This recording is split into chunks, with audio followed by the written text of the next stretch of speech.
سپاه توران به سرکردگی افراسیاب شهر به شهر داره پیش میاد. سام سوار از دنیا رفته و ایران بدون سپهدار مونده. نوذر پادشاه ایران اسیر افراسیاب تورانی شده. چه کسی قرار ایران رو نجات بده؟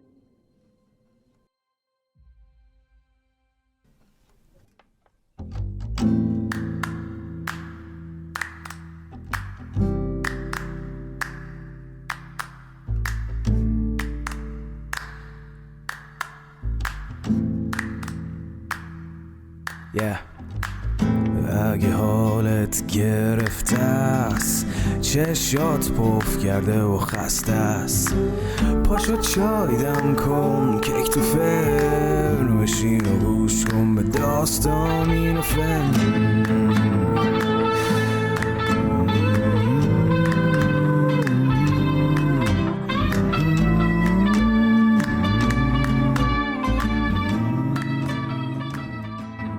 سلام، من ایمان نجیمی هستم و این قسمت 9 شاهنامه به نثر از پادکست داستامینوفنه. داستامینوفن پادکستی که من داخل اون برای شما قصه میخونم. اگر از شنوندگان پرپاقرص داستامینوفن هستید، لطفاً حتما کانال یوتیوب ما رو سابسکرایب کنید و لایک و کامنت هم یادتون نره. امیدوارم از شنیدن قسمت 9 لذت ببرید. خب توی قسمت قبل از به دنیا آمدن رستم گفتیم که به واسطه جثه بزرگش با چه مشقتی به دنیا آمد و از پیلتن بودن رستم و اینکه در کودکی کار مردان میکرد قصه ها گفتیم. زال هم وقتی دلیری رستم رو دید، اون رو برای جنگ و انتقام نریمان نیای رستم به کوه سپند فرستاد تا دژ سپند رو باز پس بگیره. و رستم هم از این جنگ صحیح و سالم با غنایم فراوون به خونه برگشت.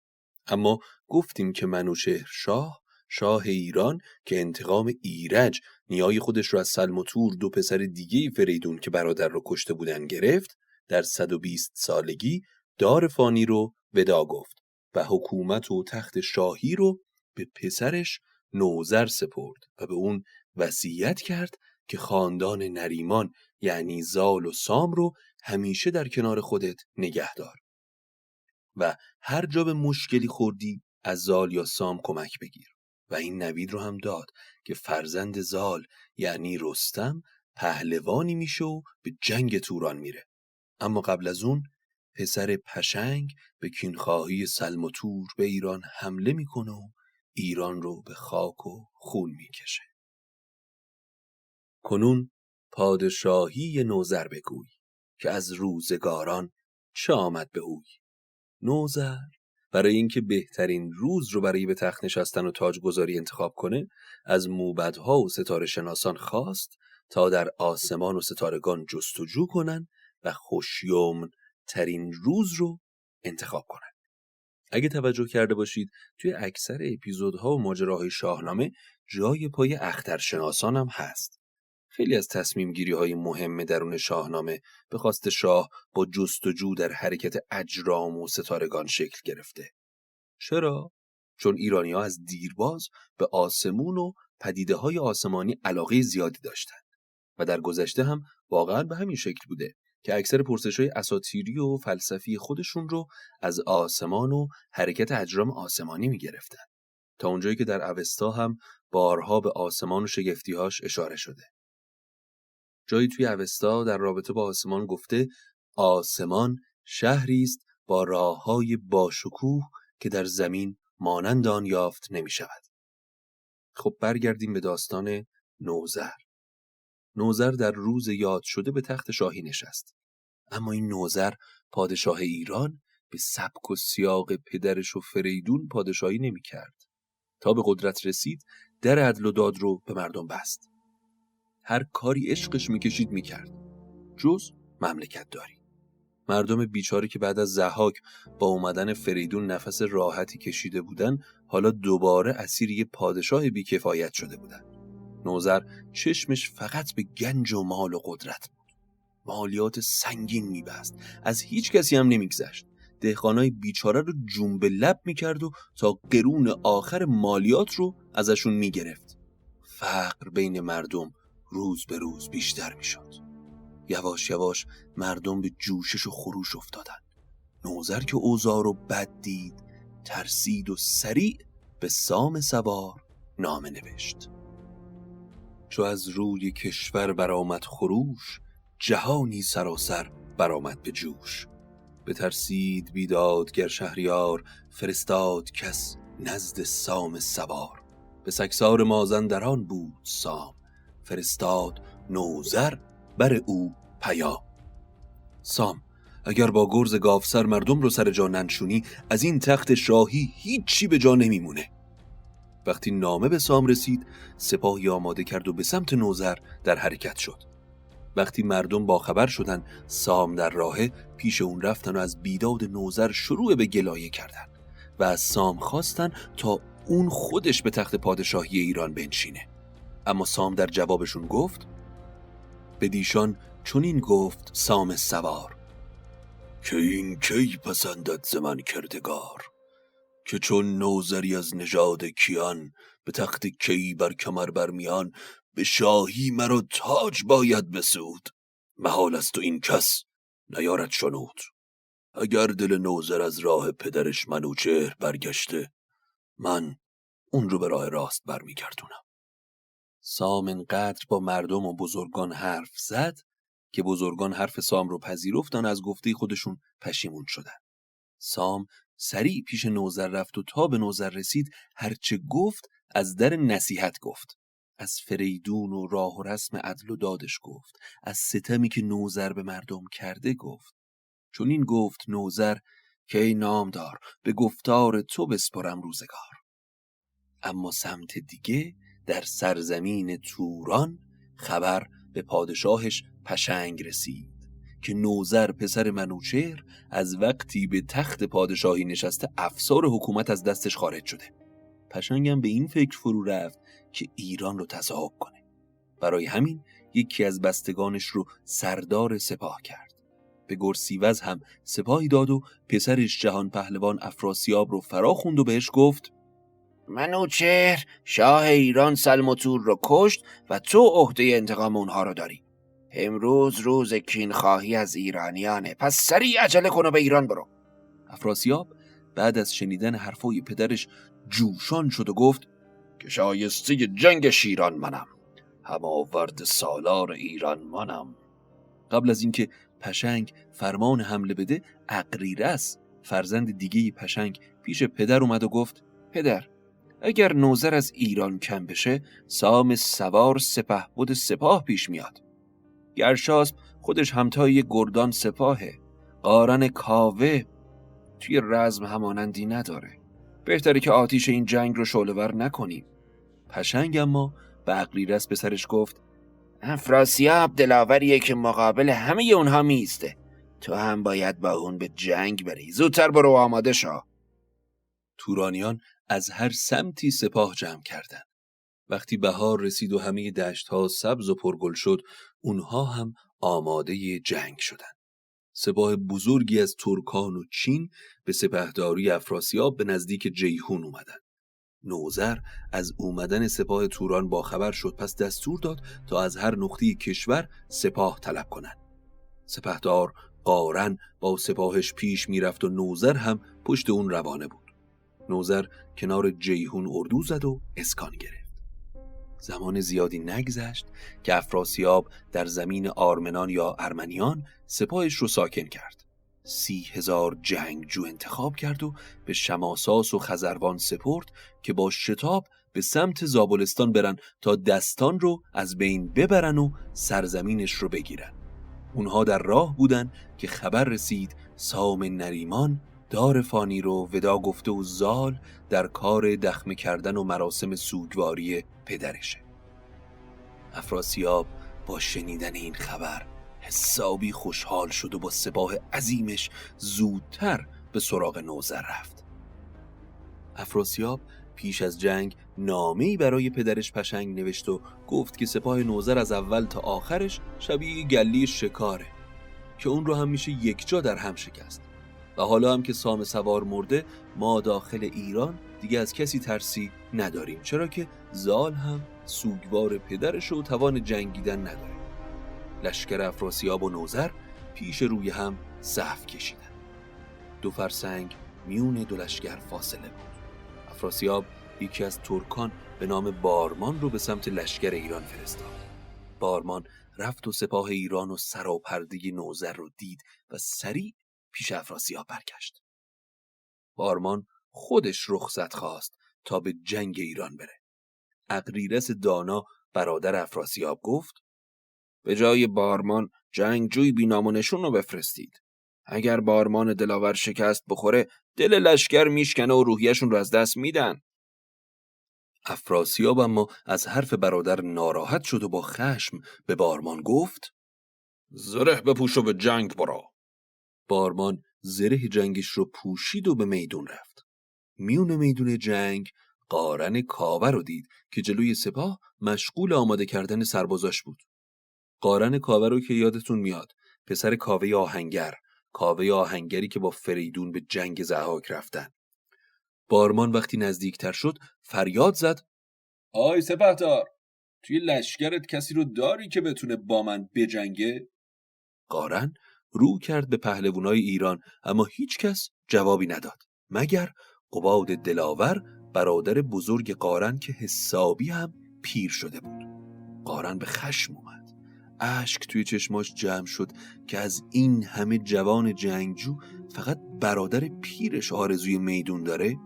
رو به قباد کرد و با نرمی گفت: برادرم، پهلوانترین، تو در سنی هستی که باید دست از جنگ بکشی. جنگ با جوان جویای نامی مثل بارمان شاید به زیانت تموم بشه. تو بزرگ سپاه مایی و پیر پهلوونا، اگه موی سپیدت به خون قرمز بشه پهلوانای ما حسابی ناامید میشن. اما قباد در جواب گفت: برادر، هر تنی برای مرگ به دنیا میاد. هیچ کس زنده به آسمون نمیره. انسان شکاریه که مرگ بالاخره یه روزی شکستش میده. حالا یکی به شمشیر کشته میشه، یکی توی رخت خواب میمیره. به هر حال باید رفت.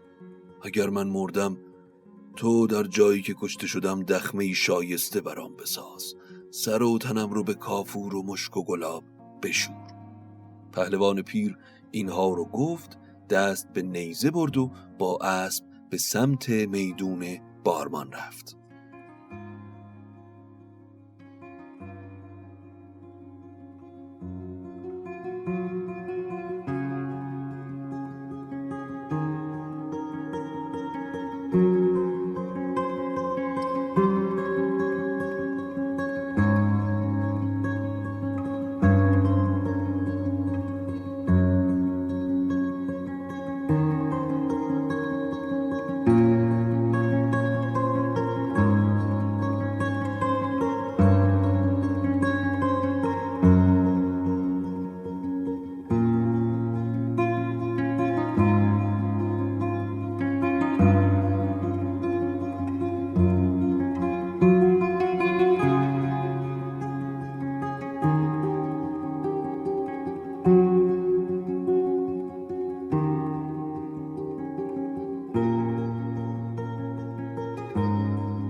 بارمان تا پیرمرد رو دید گفت: های پیرمرد، تو خودت به مرگ نزدیکی، چرا به میدون من اومدی؟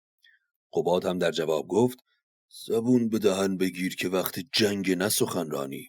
و هی بر اسبش زد و به سمت بارمان تاخت. ز شبگیر تا سایه گسترد روز، همی این بران آن برین کرد زور. و در آخر بارمان خشتی به کمر قباد زد که بند از کمرگاهش پاره شد و اون پیر جنگجو از اسب به زمین افتاد. بارمان با پیروزی به سمت افراسیاب برگشت. وقتی قباد کشته شد، قارن به لشکر فرمان جنگ گروهی داد. قارن با اسب میون لشکر افراسیاب تاخت. افراسیاب که قارن رو دید خودش سوار به اسب شد و به جنگ قارن رفت. دو سپهبد و لشکرهاشون تا شب با هم به جنگ بودن، اما وقتی شب رسید از هم جدا شدن و به اردوهاشون برگشتن. سحر که رسید بین دو لشکر دوباره جنگ بالا گرفت. این بار اما نوذر خودش به سمت افراسیاب رفت و شاهزاده توران و شاه ایران با هم گلاویز شدن. اما وقتی شب دشت رو فرا گرفت، پیروزی افراسیاب و شکست نوذر لحظه به لحظه مسلم‌تر شد. سپاه نوذر که جنگ رو باخته دید، سر و پرده و اردو رو رها کردن و از میدان جنگ دور شدن. نوذر اما یاد وصیت و حرف منوچهرشاه پدرش افتاد. به طوس و گستهم گفت: پدرم زمان مرگ گفت که سپاهی از توران و چین به ایران میاد که ایران از گزندشون در امان نیست. امروز حرف پدر به حقیقت پیوست. حالا به سمت پارس برید و خاندانمون رو بیارید تا در البرز کوه پناه بگیرن. برای رفتن به کوه هم از راه سپاهان برید و مراقب باشید سپاه شما رو نبینه، چرا که اگر شما رو ببینن ناامید و دل شکسته میشن. دل نوذر از غم پر از درد بود که تاجش ز اختر پر از گرد بود. طوس و گستهم با اشک از نوذر جدا شدن و به لشکر هم 2 روز استراحت دادن. روز سوم که آفتاب زد، نوذر در قلب سپاه ایران قرار گرفت و پهلوانها همه دورش جمع شدند. افراسیاب هم سپاهش رو آماده کرد. وقتی جنگ برای روز دوم دوباره شروع شد تا پایان روز ادامه داشت، تا اینکه سرانجام نوذر از افراسیاب تورانی شکست خورد. نوذر با قارن به سمت دهستان عقب نشینی کردند. خبر که به افراسیاب رسید اونها رو محاصره کرد و سپهبدی رو به سمت پارس فرستاد تا راه ایرانی ها رو قطع کنه. وقتی خبر به قارن دادن، پیش نوذر اومد و گفت: افراسیاب متوجه شده که زنها و دخترها رو از پارس فراری دادیم. سپاهی رو به اون سمت فرستاده. اگر اجازه بدی به سمت اون سپاه برم. نوذر گفت: تو باید بمونی. طوس و گستهم تو راه پارس هستن. اونا از پس این مأموریت برمیان. اما شب که به دور سفره نشسته بودن، پهلوانهای ایرانی پیش قارن کاوه رفتن و گفتن تمام فکر ما پیش پارس و خانواده هامونه. تحمل اینجا موندن رو نداریم. قارن نیمه شب سپاهی برداشت و به دژ سپید رفت. اما نمیدونست که بارمان توی راهش کمین کرده. قارن اما از کمینگاه بارمان باخبر شد. پس با هوشمندی و آهستگی سپاه بارمان رو دور زد و به سمت پارس حرکت کرد. اما طلایه‌دارها به بارمان خبر رسوندن و بارمان با سرعت سپاهش رو به سمت قارن رسوند. قارن که کینه بارمان رو از مرگ قباد برادر بزرگش به دل داشت، نیزه به دست یکی و تنها به سمت بارمان تاخت. رسیده و نرسیده چنان نیزه‌ای به سمت بارمان پرت کرد که به کمربند بارمان نشست و از اسب به زمین افتاد. قارن معطل نکرد، روی سینه بارمان نشست و سر بارمان رو از تنش جدا کرد. سربازای تورانی هم وقتی سر بریده بارمان پهلوان و سپهبدشون رو دیدن، ترس و ناامیدی به دلشون چیره شد و هیچ کدوم دست به سلاح نبردن. پس قارن و سپاهش به سلامت روونه پارس شدن. به نوذر خبر رسید که قارن کاوه شبونه روونه پارس شده و افراسیاب هم از این اتفاق با خبر شده. نوذر هم خیلی ضعیف شده بود. حالا که دیگه قارن کاوه هم کنارش نبود، به ناچار به دنبال قارن روونه شد. اما توی مسیر بازگشت یک باره با سپاهی از توران برخورد کرد. افراسیاب بود. افراسیاب هم فرصت رو غنیمت شمرد و به جنگ با نوذر رفت، چون میدونست با شکست‌های شب گذشته ایران و نبود قارن، سپاه نوذر در ضعیف‌ترین حالت ممکنه. شب تیره تا شد بلند آفتاب، همی گشت با نوذر افراسیاب. ز گرد دلیران جهان تار شد، سرانجام نوذر گرفتار شد. افراسیاب دست پیش برد، کمربند نوذر رو گرفت، نوذر رو از زین اسب جدا کرد و به زمین کوفت. اما سپاه ایران وقتی گرفتار شدن پادشاهشون رو دیدن، سلاحاشون رو رها کردن و پا به فرار گذاشتن. که گیتی یکی نقص بازیگر است، که هر دم ورا بازی دیگر است. اگر با تو گردون نشیند براز، هم از گردش او نیابی جواز.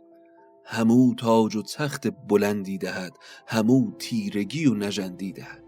به دشمن همی ماند و هم به دوست، گهی مغز یابی از او گاه پوست.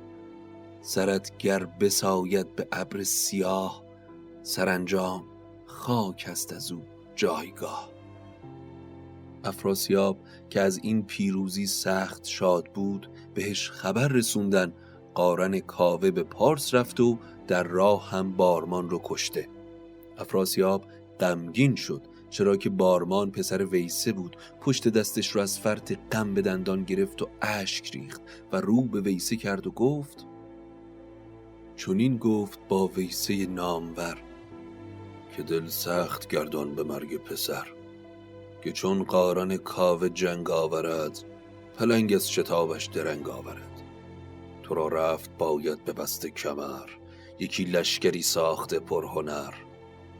بشد ویسه سالار توران سپاه، ابا لشکری نامور کینه خواه.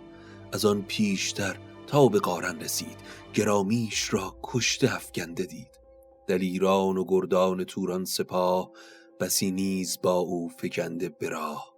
دریده درفش و نگونسار کوس، چو لاله کفن روی چون سندروس. افراسیاب ویسه رو به سمت قارن کاوه فرستاد تا انتقام خون پسرش رو بگیره و خودش به سمت ایران رفت تا این انتقام رو کامل کنه و ایران رو به خاک و خون بکشه. قارن که در مسیر پارس بود به آرامی حرکت میکرد، چرا که بعد از شکست دادن بارمان خیال میکرد حالا کسی به سپاهش نمیرسه. اما غافل از اینکه خبر این اتفاق به افراسیاب رسیده بود و تورانیان به سرکردگی ویسه با سرعت پشت سرشون در حرکتن. اما خیلی طولی نکشید که قارن در صحرای میون راه از سمت چپ خودش تلی از گرد و غبار دید که به هوا پخش شده. دیدبانهای سپاه با سرعت خبر دادن که ویسه و سپاهش دارن با عجله به سمت ما میان. قارن سریعا دستور آرایش جنگی داد و منتظر موند. وقتی خوب به سپاه ویسه نگاه کرد، دید خیلی از ابزارالات جنگی و اموال سپاه ویسه متعلق به سپاه ایرانه. پس فهمید که چه بلایی سر نوذر و سپاه ایران اومده. سپاه توران که رسید، ویسه جلو اومد و گفت: های قارن، بزرگیتون به باد رفت، عزتتون به خاک افتاد. تمام شهرهاتون توی چنگ تورانه. کجا میخوای آرام بگیری؟ به کدوم دژ میخوای فرار کنی؟ حالا که دیگه نوذرم اسیر افراسیابه، به چی میخوای امید ببندی؟ قارن اما در جواب گفت: ویسه، امید ما به خداست.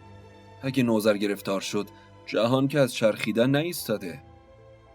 همچین روزی انتظار شما رو هم میکشه، بلکه هم بدتر.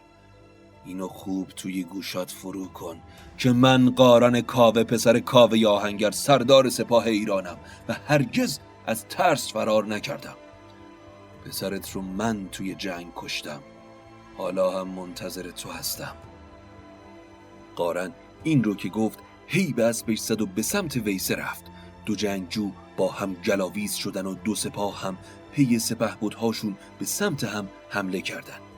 برآمد چپ و راست گرد سیاه، نه روی هوا ماند روشن نماه. سپه یک به دیگر برآویختند، چو رود روان خون همی ریختند. بر ویسه شد قارن رزم جوی، از او ویسه در جنگ برگاشت روی. فراوان ز جنگاوران کشته شد، به آورد چون ویسه سرگشته شد. چو بر ویسه آمد ز اختر شکن، نرفت از پسش قارن رزم زن. بشد ویسه تا پیش افراسیاب، ز درد پسر مژه کرده پرآب. در آخر قارن در برابر ویسه پیروز شد. ویسه هم در میون شلوغی به چالاکی اسبشو زین کرد و به سمت افراسیاب عقب نشینی کرد. قارن وقتی فرار کردن ویسه رو دید به دنبالش نرفت. اما بگیم از سپاه افراسیاب تورانی که به سمت زابلستان در حرکت بود. شماساس و خزروان به فرمان افراسیاب با 2 سپاه در حرکت بودند. شماساس از کنار جیهون روونی سیستان شد و خزروان هم با 30,000 تیغزن ترک از بهترین سربازای خنجرگزار روونه هیرمند شدند. این درست زمانی بود که زال سام رو به دخمه می‌گذاشت و مشغول عزاداری پدر بود. پس از بزرگای ایرانی فقط مهراب کابلی توی شهر باقی مونده بود. وقتی خبر حمله تورانیان به مهراب کابلی رسید، فرستاده چرب زبون رو پیش شماساس فرستاد. فرستاده سریعاً خودش رو به شماساس رسوند و گفت: مهراب کابلی پیام داده که امید دارم شاه توران و سرداران آن تا این دنیا برقرار سلامت باشد و بدانید نژاد من از ضحاک تازی است و از این حکومت فعلی ایران دل خوشی ندارم. اگر هم دختر به زال دادم برای آن بود که جان خودم و خانوادم رو نجات بدم. هرگز کسی کابلستان رو در برابر زال یاری نمی کرد و من هیچ چاره‌ای جز آن نداشتم. اما حالا که این نامه را برای شما میفرستم، همه زابلستان به دست من است، چرا که زال از مرگ پدر سوگوار شده و برای دخمه کردن او رفته. با آمدن شما دلم شادمان شد و بر این امید هستم که دیگر روی دستان را نبینم و حالا از پهلوان شماساس مهلتی میخواهم تا فرستاده ای را پیش افراسیاب شاه توران بفرستم تا آنچه را بر من گذشته بر او نیز باز بگویم و با او یکی شوم. فرستاده اونقدر با چرب زبونی این پیغام رو رسوند که شماساس رام شد و مهلت داد. پس فرستاده سریع به سمت مهراب برگشت و گفت که شماساس توی خاک زابلستان فعلا متوقف شده تا افراسیاب جواب تو رو بده. مهراب خوشحال شد و سواری تیزپا رو انتخاب کرد و سریع اون رو پیش زال فرستاد تا اون چه رو که اتفاق افتاده برای زال بگه که زال خودش رو هر چه زودتر برسونه. اینجا مهراب کابلی بسیار هوشمندی میکنه دیگه، یعنی با این حیله‌ای که به کار میگیره شماساس و سپاه توران رو فعلا روی مرز نگه میداره تا زال رو بتونن بهش خبر برسونن تا به کمک سپاه کابلستان بیاد. زال به محض اینکه پیغام مهراب رو گرفت با سپاهی جنگجو روونه زابلستان شد. روز و شب تاخت تا به شهر مهراب رسید. دستان پیش مهراب رفت و گفت: دیگه فکری نباش، از سپاه زیاد توران هم نترس. اون کاری رو که کردی زیرکی بود و برای ما زمان خرید. حالا وقت نشون دادن ضرب دست به تورانیانه. آماده شو که من امشب خیال دارم به سپاه توران شبی خون بزنم. شب که رسید زال کمانش رو به بازو گذاشت. 3 تیر خدنگ پیلافکن هم برداشت. اسبش رو پای کوه گذاشت و خودش به تپه بلندی رفت که از اونجا کل لشکر شماساس و اردویی که زده بودن مشخص بود. از میون چادرهای علم شده چادر شماساس رو که مشخص بود از باقی چادرها بزرگتر و پررنگ و لعاب‌تر پیدا کرد.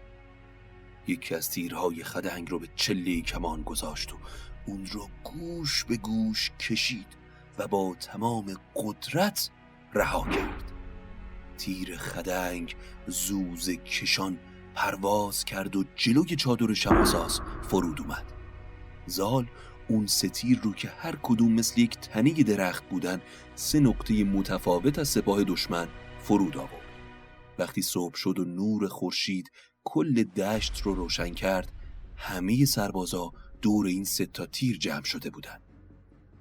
بلوایی به پا شده بود. همه میگفتن که قطعاً این تیرا متعلق به زاله، چرا که هیچ کمانی طاقت پرتاب همچین تیرهایی رو نداره. شماساس رو به خزروان کرد و گفت: زال هر کی و هر چی باشه 1 نفر بیشتر نیست. نه بدنش از آهنه نه اهریمن زاده است. از جنگ با زال نترس. خودم به جنگ زال میرم. مطمئن باش نه زال نه باقی پهلوانای ایران رو زنده نمیذارم. خورشید کامل بالا اومده بود که طبل جنگ رو زدن.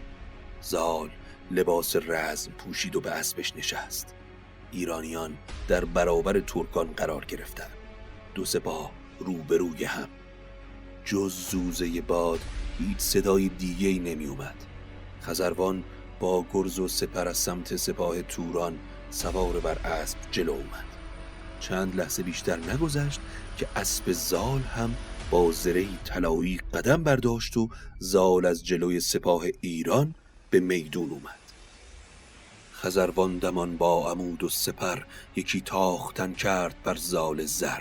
عمودی بزد بر بر روشنش، گسسته شدن نامور جوشنش. چو شد تافت شاه زابلستان، برفتند گردان کابلستان.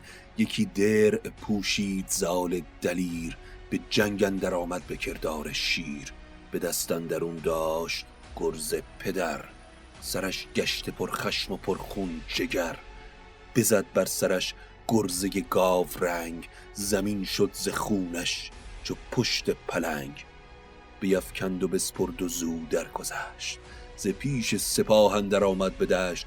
شماساس را خواست کاید برون، نیامد برون کش به خورشید خون. به گردن درون یافت کلباد را، به گردن برآورد پولاد را. چو شمشیر زن گرز دستان بدید، همی کرد از او خویشتن ناپدید.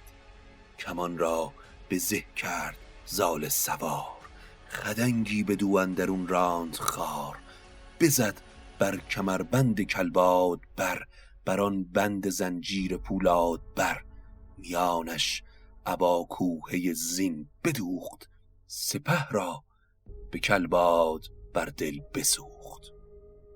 خزروان با اولین حمله ضربه سنگینی با گرز به زال زد که زره طلایی زال از هم باز شد.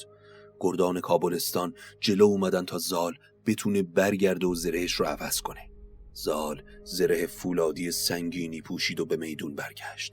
خزروان که با اولین حمله‌ای که کرده بود ضربه سنگینی رو به زال زده بود، مطمئن بود که پیروز این جنگ خودش و زال اون پهلوانی نیست که همه میگن. دو پهلوان دوباره به سمت هم حمله کردن، اما این بار زال گرز گاوسر فریدون رو بالا برد و قبل از اینکه خزروان فرصت کنه گرزش رو بلند کنه، آنچنان به سر خزروان زد که از اسب افتاد و در خون خودش غلتید. بعد هم خشمگین جلوی سپاه توران رفت و بلند فریاد زد و شماساس رو خواست تا به جنگش بیاد. اما شماساس که از ترس خونش خشک شده بود از چادرش بیرون نیومد. پس زال و میون چشمش به کلباد افتاد و گرز رو بالا آورد که کلباد که اون هم یکی دیگه از پسرهای ویسه بود رو از میون ببره. اما کلباد سریع متوجه شد که زال قصد جونش رو کرد. هی به اسبش زد و از سمت دیگه سپاه فرار کرد. اما زال ایستاد و کمانش رو به زه کرد و تیر خدنگی به سمت کلباد پرتاب کرد. تیر زوزه کشان پرواز کرد و روی کمر کلباد فرو اومد و کلباد بیچاره رو به زین اسبش دوخت. شماساس که خزروان و کلباد و اینطوری کشته دید با سپاهش پا به فرار گذاشتن. زال دستور داد تا سربازهای زابل و کابل به دنبال سپاه توران حرکت کنن و اونها رو از میون ببرن. اردوی تورانیا تاراج شد، اما شماساس و اندک سپاهش تونستن که فرار بکنن. ولی توی راه برگشت به توران چشم شماساس بیچاره دوباره به یه سپاه دیگه از ایران افتاد که داشت نزدیک میشد. خوب که نگاه کرد دید بله قارن کاوه با سپاهش دارن میان. قارن هم که متوجه سپاه شماساس شد دستور داد تا راه سپاه رو ببندن. سپاه توران که به فکر فرار بود نه جنگ، مسیرشون رو تغییر دادن. قارن هم فوراً دستور داد تا سپاه با نیزه به جنگ توران برن. پس برای بار دوم سپاه شماساس با شکست مواجه شد و تعداد زیادی از تورانی‌ها کشته شدند. اما شماساس با عده کمی که باقی مونده بودن تونست فرار کنه و به سمت افراسیاب برگرده. خبر به افراسیاب رسید که کلباد و خزروان هم کشته شدن و سپاهت هم شکست خوردن. خشم سراسر وجود افراسیاب رو فرا گرفت. دستور داد تا نوذر رو بیارن. نوذر خسته و بیجون با قل و زنجیر داخل زندانی نمور بود. وقتی صدای داد و فریاد افراسیاب رو شنید، چند لحظه بعد هم صدای پای سربازها رو، فهمید که عمرش دیگه به دنیا نیست. سربازها نوذر پادشاه ایران رو با پای برهنه به خاک میکشیدن و پیش افراسیاب میبردن. وقتی چشم افراسیاب به نوذر افتاد، از کینه قدیم شروع به گفتن کرد. نوذر، خاندان تو سلم و تور رو کشتن و حالا هر بلایی که سر تو بیاد حقته. سلم و تور هم پسرای فریدون بودن، اما به دست منوچهر کشته شدن. حالا نوبت پسر منوچهره که با خونش تقاس این کینه رو بده. افراسیاب این رو گفت و شمشیرش رو از غلاف بیرون کشید و گردن نوذر پادشاه ایران رو زد. بزد گردن خسرو تاجدار، تنش را به خاک اندر افکند خار. شد آن یادگار منوچهر شاه، تهی ماند ایران ز تخت و کلاه.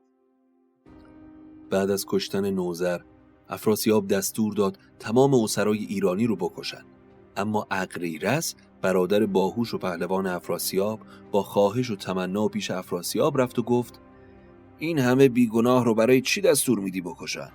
اونها که حتی توی جنگ هم نبودن. اونها رو بسپار به من تا داخل زندان بمونن تا ببینیم چی پیش میاد. من اونها رو داخل غار جا میدم و نگهداری میکنم. نیازی نیست تو فکری اونها باشی. این اغریرث که میگیم همون کسی که گفتیم به پشنگ پدرش اصرار کرد که جنگ با ایران رو شروع نکن، این کینه رو فراموش کن. اما پدرش در جواب بهش گفت تو هم با برادرت افراسیاب باید به جنگ بریم. خلاصه افراسیاب به اصرار اغریرث راضی شد که ایرانی‌های اسیر رو نکشه و دستور داد اونها رو با قل و زنجیر به سمت ساری ببرن. بعد هم فرمان داد لشکر بزرگ توران آماده حرکت به سمت ری بشن تا افراسیاب با شکست نوذر به تخت شاهی بشینه.